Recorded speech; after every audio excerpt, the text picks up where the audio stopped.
So dear students, करते हैं next question number 4। Question number 4 कह रहा है कि आपके पास ना एक चार्ज पार्टिकल है और वो चार्ज पार्टिकल इतनी magnetic field I cap minus j cap Tesla में मूव कर रहा है और उस चार्ज पार्टिकल का एक्सेलरेशन है 2 i cap plus alpha j cap metre पर सेकेंड स्क्वायर। और चार्ज पार्टिकल का एक्सेलरेशन भी दिया हुआ है हमको, तो क्वेश्चन पूछ रहा है कि अल्फा की वैल्यू कितनी होगी। ठीक है ना। तो अल्फा की वैल्यू कैसे निकालेंगे, सिर्फ हमको मैग्नेटिक फील्ड और एक्सेलरेशन की बने। देखो, अगर चार्ज पार्टिकल मैग्नेटिक फील्ड में मूव कर रहा है तो उस पर मैग्नेटिक फोर्स लगेगा F vector equals to q v cross P.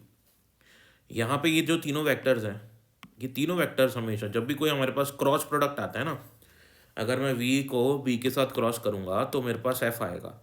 ऐसी एक क्रॉस प्रोडक्ट आपने पढ़ा होगा, torque equals to r cross F. ये भी क्रॉस प्रोडक्ट है, आर और एफ का क्रॉस प्रोडक्ट टॉर्क देता है। जब भी हमारे पास क्रॉस प्रोडक्ट बनते हैं तो उसमें जो तीनों वेक्टर्स होते हैं ना, ये तीनों वेक्टर्स एक दूसरे के क्या होते हैं, परपेंडिकुलर होते हैं। तो एफ और वी के बीच में 90 डिग्री एंगल, वी और बी के बीच में 90 डिग्री एंगल, बी और एफ के बीच में 90 डिग्री एंगल, तीनों के बीच में आपस में 90 डिग्री का एंगल होता है हमेशा। ठीक है। अब अगर फोर्स और मैग्नेटिक फील्ड में 90 डिग्री का एंगल है तो फोर्स की वैल्यू क्या होती है, एम है। और फोर्स कहाँ लगता है, F equals to m a होता है ना। तो अब देखो, जिस डायरेक्शन में फोर्स होता है उसी डायरेक्शन में एक्सेलरेशन होता है।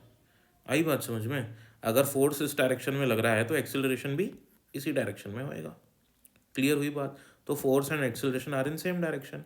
तो अगर मैंने बोला आपको कि फोर्स और मैग्नेटिक फील्ड में 90 डिग्री का एंगल है, तो इसका मतलब एक्सेलरेशन और मैग्नेटिक फील्ड में भी 90 डिग्री का एंगल होगा, क्योंकि फोर्स और एक्सेलरेशन सेम डायरेक्शन में है और फोर्स और मैग्नेटिक फील्ड परपेंडिकुलर हैं एक दूसरे के। इसका मतलब एक्सेलरेशन और मैग्नेटिक फील्ड भी एक दूसरे के परपेंडिकुलर होने वाले हैं। ठीक है। तो यहाँ से मेरे को पता लगता है कि एक्सेलरेशन और मैग्नेटिक फील्ड एक दूसरे के परपेंडिकुलर है। ठीक है। तो एक्सेलरेशन और मैग्नेटिक फील्ड परपेंडिकुलर होंगे जब भी दो वेक्टर्स आपस में परपेंडिकुलर होते हैं, तो उनका जो डॉट प्रोडक्ट होता है वो जीरो होता है। डॉट प्रोडक्ट क्या होता है, जीरो होता है। क्यों होता है जीरो, क्योंकि डॉट प्रोडक्ट का फॉर्मूला क्या होता है, ए डॉट बी होता है, A B cos theta. Theta क्या है, इन दोनों के बीच का एंगल है। अभी ए और बी के बीच का एंगल 90 डिग्री है, तो थीटा की जगह 0 डिग्री पुट करूंगा और कॉस जीरो क्या होता है, जीरो होता है। इसका मतलब ए डॉट बी क्या बना, जीरो बना। तो ऐसी कोई भी दो वेक्टर्स अगर दोनों एक दूसरे के परपेंडिकुलर है तो उनका डॉट प्रोडक्ट हमेशा क्या होता है, जीरो होता है। तो अपन को क्या क्या गिवन है क्वेश्चन में, एक एक्सेलरेशन गिवन है, एक मैग्नेटिक फील्ड गिवन है। अब ये पता लग गया कि एक्सेलरेशन और मैग्नेटिक फील्ड एक दूसरे के परपेंडिकुलर है। इसका मतलब दोनों का जो डॉट प्रोडक्ट होगा वो क्या होगा, जीरो होगा। तो अपन को क्या करना है, दोनों का डॉट प्रोडक्ट करना है और इक्वल्स टू जीरो पुट कर देना है। अब डॉट प्रोडक्ट करते हैं, आई कैप डॉट आई कैप क्या होता है, 1 हो जाता है, तो 2 इंटू 1 2 आ जाएगा। और आई डॉट जे 0 हो जाता है। ऐसे ही alpha j dot i cap, ठीक है ना, ये 0 हो जाएगा क्योंकि j cap dot i cap 0 होता है।